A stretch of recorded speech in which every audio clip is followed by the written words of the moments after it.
Hi everyone, my name is Mauricio Cano. I work at Deloitte. I have been working at Deloitte for the past 4 years, but I do have an academic background, so it's really nice to go back to a university classroom from time to time.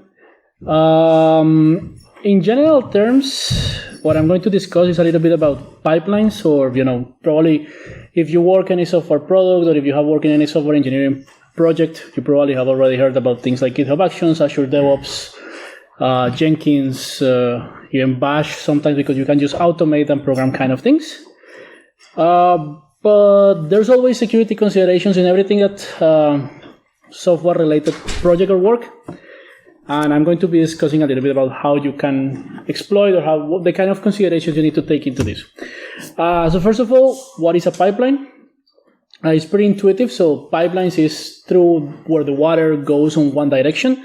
Same thing for execution. Basically, what you have is just a bunch of actions that are going to be executed in a certain order, if you wish. So the same thing as a programming language. Where programming, you just have a set of instructions that is going to be occurring. In this case, you do it for performing actions such as compiling or building or deploying or doing a release of a software, or using a Terraform pipeline to deploy something in the cloud, or just creating some sort of Kubernetes containers or whatever. Some of the things you can do in terms of security, and something that I think Ingmar is going to touch a little bit, is the secret scanning, for example, within projects. But there are, of course, a lot of things you can think of. So, of course, this kind of pipelines start from the procedural part of software design. So we're talking about we define a new feature. So this could go all the way to declaring some sort of ticket somewhere, or however you want to declare that feature. Then you do some portfolio management, some application lifecycle management, which is, again, something relatively boring for some people. Then you have architectural design for security for that particular feature, if you wish. And then you can do some threat modeling or some additional things. And then basically you can branch out however you want. So some examples is, of course, you do secrets management. So if you have, for example, Vault or some sort of key management system or secret management system, then container security scans if you want to scan containers, for example. Vulnerability scans if you have something like, for example, Tenable Nessus or Nikto or all these kind of products that are scanning your own applications. And then you basically can go all the way to release, and of course you have logging and monitoring at the end of the day. Those are part of the pipeline. What I will focus on is the first branches that you see here. So the process where you automate, let's say, the build, so code reviews, all these kind of things you do in GitHub Actions, and I will show a little example later. But at the end of the day, the whole point is to automate software tasks. So it could be, as I mentioned, to release something, deploy something, compile something. But you can also automate things like, for example, testing. So if you are using, for example, JUnit for testing some Java code, or NPM, for example, to build and test Node.js, these kind of things. And then, of course, you can also automate more interesting things, right? So you can use pipelines to automate your attacks, for example. So now we're talking about bug bounty. A very useful way you can do is, because GitHub Actions is relatively free, you could, for example, automate fuzzing in there, and you can just automate the scanning of different pages in a domain for some sort of website. Of course, there are rate limits and stuff, so there will be a little bit of pricing depending on how it goes, but it is possible. Similar, you can automate things like payload creation. So if we're talking about more malware design and malware kind of situations, then you can just automate the compiling on some specific architecture, if you wish, or operating system. And you can also automate the obfuscation. So if you're using something like ConfuserX or some sort of obfuscation payloads or removing signatures, that's the kind of things you can automate. And similarly, you can kind of make your attacks more legitimate by using open source infrastructure that is owned by a trusted provider. So again, GitHub, you can use it to do DDoS attacks. Of course, you will be rate limited, but it is a potential thing that could happen, and it's something that people need to be aware of. The kind of thing that happened, for example, with cloud and AWS in 2017, I think it was, there was this whole situation with Tesla. Basically, some attackers were just putting crypto miners in a Kubernetes cluster they had, and they realized like 1 or 2 years later. So that's a lot of money actually lost and computing power that has been given to someone else. And of course, well, the usual thing of deployment automation. But what it is a pipeline right now. So back in the day when we were still working a lot in Bash or doing sysadmin work, basically you have a bunch of Bash scripts or shell scripts that were just doing something, and you just run them and they just automatically run, being in a cron job, for example, or patch jobs or whatever. Right now you have, there's kind of the time of YAML. So basically you have a pipeline that is described in YAML, and it just describes a set of actions, and then those actions are performed without you thinking too much about how they are performed. Then this YAML file goes to an interpreter, which is the orchestrator, which is basically just a computer that is executing some tasks. And then it's assigned to some sort of container, VM, or something that executes those particular tasks, and then you will have some sort of results. Coming back a little bit to secure DevOps or DevOps, which DevOps is kind of the popular way in which software engineering is being done right now. We talk a little bit about DevSecOps. I don't particularly like the name, but it is what we need to use enterprise-wise. I prefer to call it secure DevOps, or DevOps in general should be secure by default. But a lot of people think secure DevOps is just securing the code. So, putting SAST, putting Dast, but that actually leaves a very big chunk of thing, and it secures your own pipeline, which, by the way, OWASP has a very nice top 10 on pipeline security that is relatively recent. But that is indeed one of the chunks that is very important, and that includes processes, of course, people, which is the cultural of the organization where you are. It could be something as simple as, student company, 5-10 people doing it, but it could go all the way to, multi-million-dollar companies. And of course, the technical means. So how do you monitor your pipeline infrastructure? Is it going to be SaaS solution, for example, using something like GitHub or Azure runners? Do you really want your runners to be publicly available? Because the information at the end of the day will still be there. Yes, sure, Microsoft will give you certain, let's say, guarantees, but is it really that the case? I mean, this is how sensitive is your information to trust a third-party company, and so on and so forth. Now, talking about how to secure them when you have a really big attack surface, because these things are meant to deploy your infrastructure or deploy your applications, which means they have to have a lot of permissions. So usually what you will have, for example, in the case of Terraform, is a runner that has administrative permissions in AWS. And if somebody can break into it, they can do whatever they want because they have access to basically everything. Similarly with the secrets, usually you have to use secrets because you will want to have, for example, API keys. You will want to have passwords that may be used for databases, all these kind of things in the runner. So leaking of those passwords can prove catastrophic depending on how it is. As I was mentioning, if you compromise an agent, then you have that. Container and container orchestration is hard already. Kubernetes is quite complicated already. So managing it or making it simple is difficult. And of course, then you have the whole idea of supply chain attacks, which is basically because people automate things that you can borrow. So for example, in GitHub Actions, you have the notion of actions that you can get from the marketplace, but do you really know what goes into it? You say, this is GitHub checkup. This is not an easy action. I will just use it and that's it. But that's another consideration, especially for really sensitive things. And of course, then you have Orchestrator 0-day. So in the case that it's not GitHub or Microsoft, but for example, something like Jenkins, which is a product you can deploy on your own on-premise infrastructure, the problem is you will have a lot of CVEs.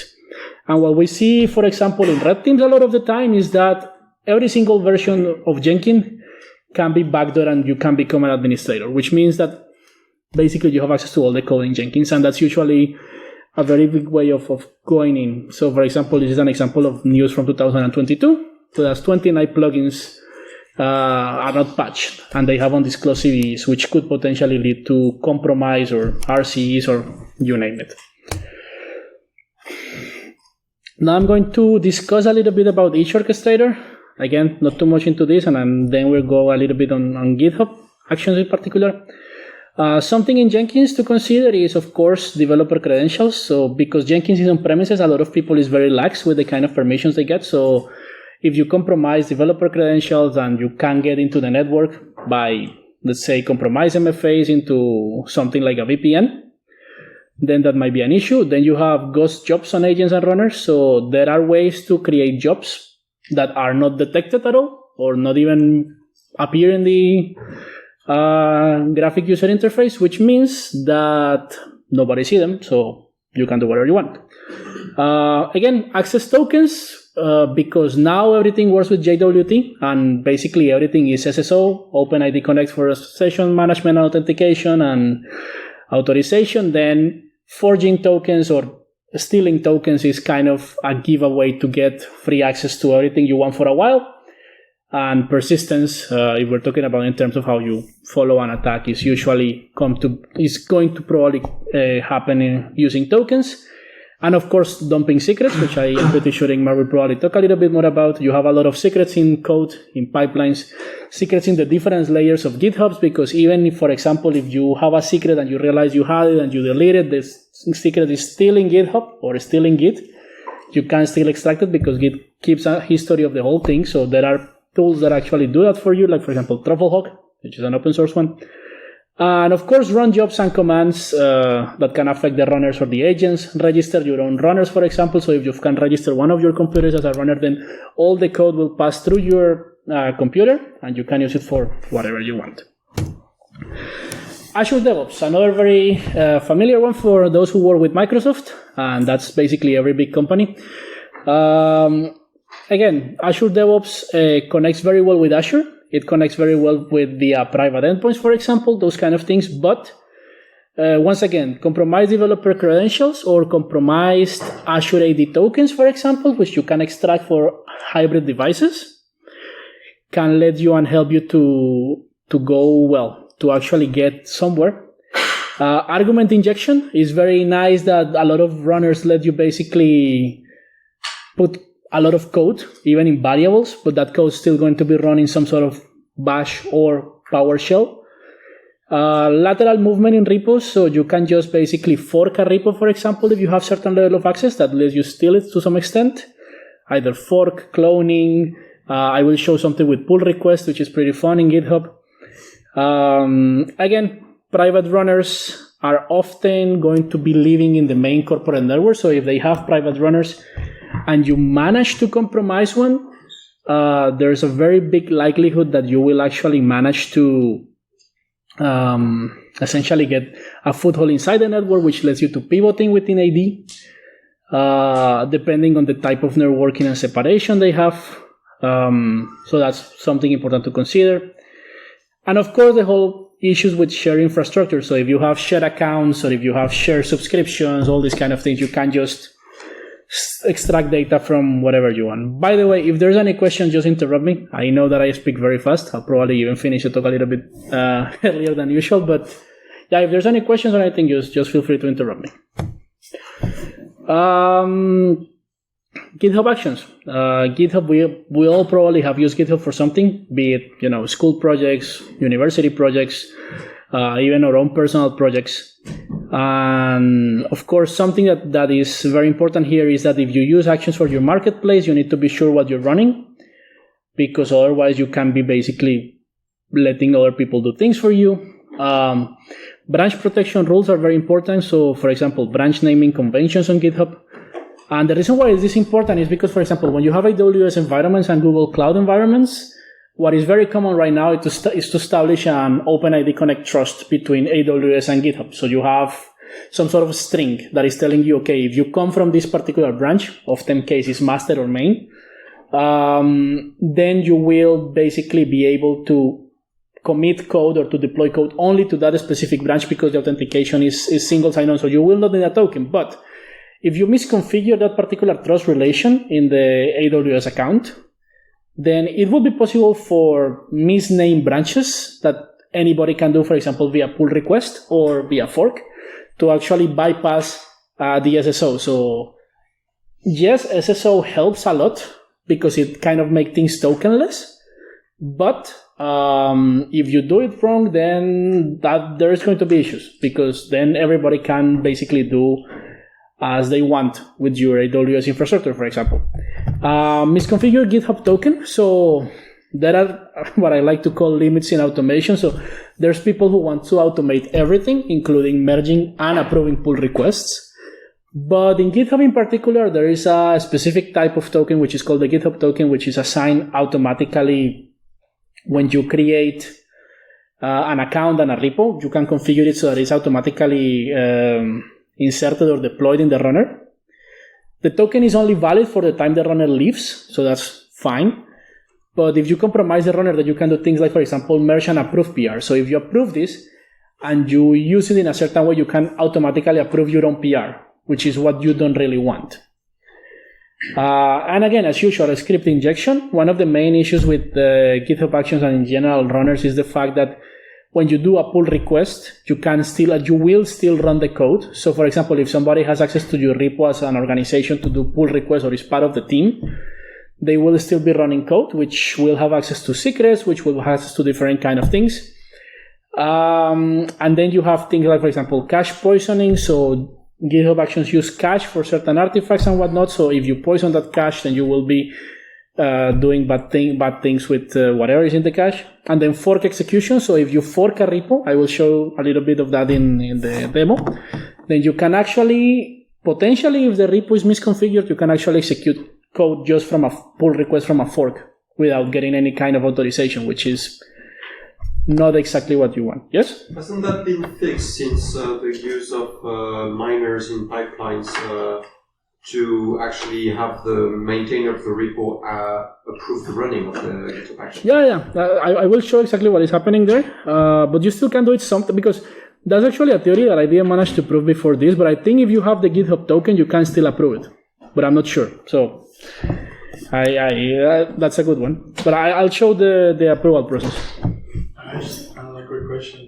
When you made this talk, did you have a certain threats model in mind, or a couple of them, or not really? Just showing all the things that can go wrong. I'm showing a lot of things that can go wrong, so I didn't follow. Please repeat the questions for the recording. Okay, cool. So the question is if I was following any sort of threat modeling process in mind. No, I wasn't following Stride. I would love to, but I was not thinking about it, or any Mitre attack framework. I'm just there is a double-fold reason for that, and that is that these things are relatively new, so there's not a lot of threat mapping in them. Even for things like Kubernetes, for example, the threat modeling and threat mapping is quite theoretical still. They are using attack trees, which tend to get really big. And the second thing is, honestly, I am trying to just enumerate what I have seen in organizations as much as possible, but it's not really a statistical analysis like OWASP does with their vulnerabilities. So they do have a really good one, which I need to check, but the OWASP top 10 for CI/CD pipelines usually contains those kind of analysis, which is, these actually kind of take some of this and include a few other things. So before I show the demo, I'm just going to basically show a little bit of mitigations, and then we go to the demo. It made more sense in my mind. Basically, keep in mind the type of network isolation you want. If you're using self-runners, for example, so if you have your own runners, how do you want them isolated? Some setups that I have seen, for example, include when you have Windows builders, for example, you have Windows builders that are not at all connected to Active Directory or Azure Active Directory, just some Windows VMs that get created. If you have containers, for example, it would be nice to use non-privileged containers, for example, or to use Kata containers if you want to be fancy about it, or those micro VMs, for example, Firecracker is another option. Of course, it is important to check pre-commit checks and things like, branching strategies. Actually think about how you're going to manage branching is really important. Name conventions, for example. So if you're using features or if you're using feature flags or whatever you're using for your branches, it's nice to have that. Of course, to request peer review, and I know this is kind of I will say a spent recommendation, but it's really important. And what is even more important is actually doing good code reviews, which is a different complete topic, but if you want to research a little bit more about it, there is a really good framework from OWASP also, the SAM, on how to do secure code development and also how to do secure code reviews, which is pretty nice. It's a very thick book, so it's a good summer reading, I'd say. Try to make as possible granular access. So GitHub, for example, right now is rolling out, it's in beta, and I just realized it is rolling out like granular permissions for tokens or for repos or for whatever. So that's actually really good. think very well how you're going to do your permissions. And for permissions, I mean developer access should not be administrator access, should not be product owner access, should be different. Again, there are theoretical ways of approaching that, so I'm pretty sure the people who did the master in security probably talk a little bit about the access control lattice, maybe, I'm not sure. Anyway, that's how you do access control in a more mathematical way, but no need for that. And of course, do not store secrets in plain text. My recommendation is always use a secrets manager. Don't trust GitHub secrets that much, and I'll show you why in a bit. And as possible, just use OIDC seamless integration that is actually well performed, because it makes things harder, right? So instead of having a token that is stored as an environment variable, the attacker may have to actually steal the token from the memory of the VM. So in the case of Windows, they actually have to actually break into the machine and use something like an obfuscated version of Mimikatz to extract hashes that can allow you to get Azure AD tokens, for example, instead of just having a token as an environment variable that can be read by anybody who gets access to the machine. So that's it. Now we can show the demo, but if there is any questions, just let me know.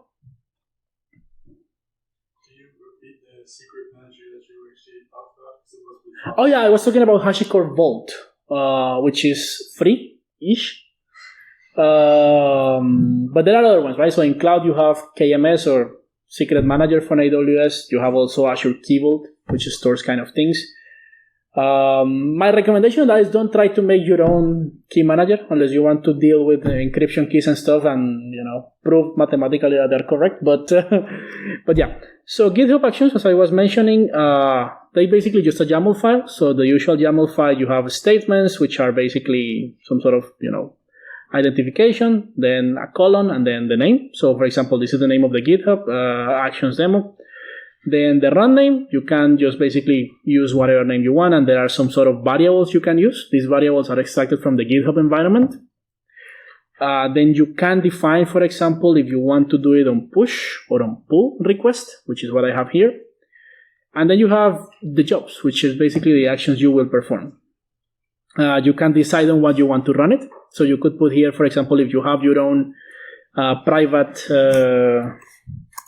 by the way, was this big enough? Now it is, I hope. So you can decide what you want to run it on. This is just a public runner. So again, it's just something that is run by GitHub. And then you just have some steps, which could be as complicated as you want. What I have done here is just a bunch of normal steps. So the first step here is just printing this. It was done by some event. And then the first thing that comes to mind when you start, for example, get access to some sort of runner is, okay, do I have access to any token? The one that we know for sure in GitHub that exists is this. And the reason why I'm encoding in base 64 is because GitHub has a really nice, let's say, first line of defense against extracting secrets, which is they obfuscate it from the result in the pipeline. But they don't obfuscate encoded version. So you can encode it in base 64 and then you will obtain it. So how does this look in practice? Just go here. And then you can, this, by the way, this is I need to approve this workflow from a different account that I had. So how this looks is basically as follows. So you have some bunch of actions. This is the print that I was telling you about. It just does an echo, nothing crazy. Then I echo the token, but it obfuscated by just printing me 3 asterisks. However, if I just do base 64 decoding, then I get this. And if I go to some base 64 decode, something very simple, then I can just go ahead and decode it, and this looks very much like a GitHub token, right? Mm. So this is the kind of things you could use. What can you use them for? Okay, well, let's try it out. So you can, for example, go to the GitHub API, which has a very nice documentation here. So you have basically how to use different things. I want to list the repository secrets. That was my first attempt to find the secrets out. And again, this is just a normal call request. You can automate this in Python or whatever you prefer. But okay, there is no permissions because this resource is not accessible by integration. So just as an addendum here, GitHub token permissions. Well, this is for paths, so that's different. There we go. So you can have a number of actions that you can perform with this, and this is basically I think it's the exhaustive list, not exactly sure, but you can, for example, read, write, or none to statuses, to security events, for example, to repository projects, to pull requests, packages, issues, deployments, contents, checks, and actions. If the fun thing about this is that you can grant these permissions on the run and on the fly, because you can just do this on the actual YAML file. So you can auto-grant those permissions and use those kind of things. So you can try to elevate a little bit. But as you can see, you cannot really read secrets from here. So about reading secrets, it is doable, and I'll show you how here. Again, because we want to do things simple and happy for everybody. So GitHub has this very nice variable that is called secrets, which contains all the secrets. So what you can do is just convert it into some JSON file, which will contain all the secrets, and you can try to put it in base64. What happens if you put it in base64? Then it tries to encode it, but there are still some weird things here, especially these asterisks, which probably means that it is hiding something, or it is trying to obfuscate something, so you can just double encode it. And if you double encode it, then what you will get is this thing here. And if you go to my online decoder, by the way, if you have sensitive information, don't use these online decoders, just use the actual shell, please, because who knows where this goes. But yeah, so we have this here, and then what we have is we decode this, and then we have a JSON file that contains all my secrets, which is basically GitHub token, a secret that I created, some other secret here, and a path. Please don't take pictures of the path. It will be deleted after the talk, because this path has a lot of permission, at least for that particular repo. Now, paths. So a lot of developers like paths because they let you do things through CLI. So a lot of developers create those personal access tokens. The problem is that right now, as it stands, when you create a personal access tokens, and to show you how that works, basically you go here to settings, and you go all the way to developer settings. Then you can create your personal access token, that you will have two versions, the tokens, which is the classic one, and you will have the fine-grained tokens. The classic one has a lot more permission, so try to use the fine-grained tokens, and this is the one that I created here. But when I create it, basically what I can do is to put some name of the token, and then I can give it permissions to, for example, select repositories, which is this one that I made here. And then the type of permissions that I can grant will be here. And this is very well detailed, so just feel free to actually use something like this to make sure that your access is properly well defined, to not have anything, let's say, weird or urgent that you may want to do. Now, a few more things related to GitHub Actions themselves. So, for example, we have this pull request that I need to approve. As what is your name again? Okay, I can't pronounce it. As our colleague here mentioned, they have fixed it. So I did a pull request through a fork. I need to approve it and run it. There are ways, however, that somebody that is very lazy can misconfigure it to not require this approval. And then in that case, then you can do it. But you can imagine if you have a very public repo, let's say something like Kubernetes, and if you have this without any kind of approval, then this will just run. And the fun thing about this is that even before the merge, the action is already executing. So you don't have to merge it to execute actions. Just by creating pull requests is enough. And if you are part of the team of the repo, for example, you can still execute it. So we had this one test with a company that they were really happy because they were doing everything via automated and everything. They said, no, it's really secure because we only merge things from master or from main.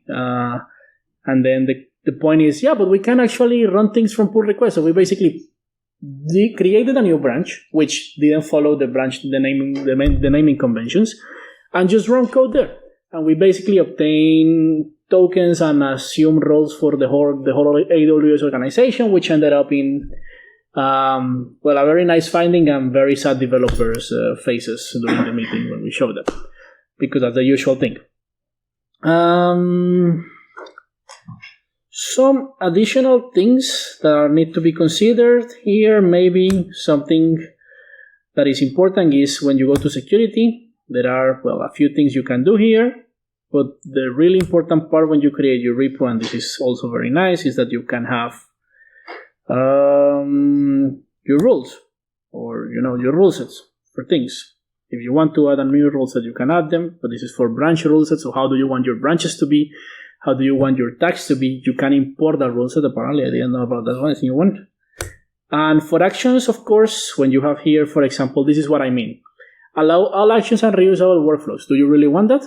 Do you want to disable actions, for example, in the repo because it's not going to be running any action? What kind of actions you can allow? Usually what you would like probably is something along these lines. Other things to consider, although this is more for companies, is how long do you want to keep things like logs and artifacts? So if you're doing something that implies databases or that have some sort of access from, let's say, customer data, usually 90 days, 3 months is the standard, but you can, for example, think different things. This is what I meant with the fork pull request workflows. So fork pull request workflow for multiple collaborators. So you can require approval for first-time contributors who are new to GitHub, require approval for first-time contributors, or require approval for all outside collaborators.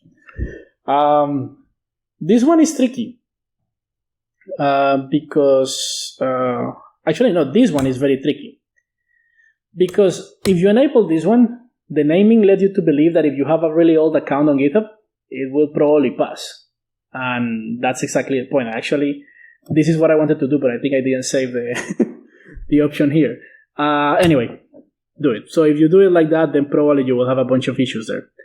And that's kind of the main situation. I think in terms of showing things, that's mainly it. So if you want to know how I did this, I basically just created the repo and just did a bunch of things using SSH. So nothing too crazy. It's just a small code. You can also do it directly in the GitHub. But I think very short presentation for me. Any questions or any comments? You would like to know anything else? I can answer it, or we can discuss a few more things maybe. If there's any questions, this is the opportunity for Anyway, I just want to make one thing. 2 bug bounty, please. That's a very profitable thing, so do it. But yeah, anyway, thank you very much, and yeah.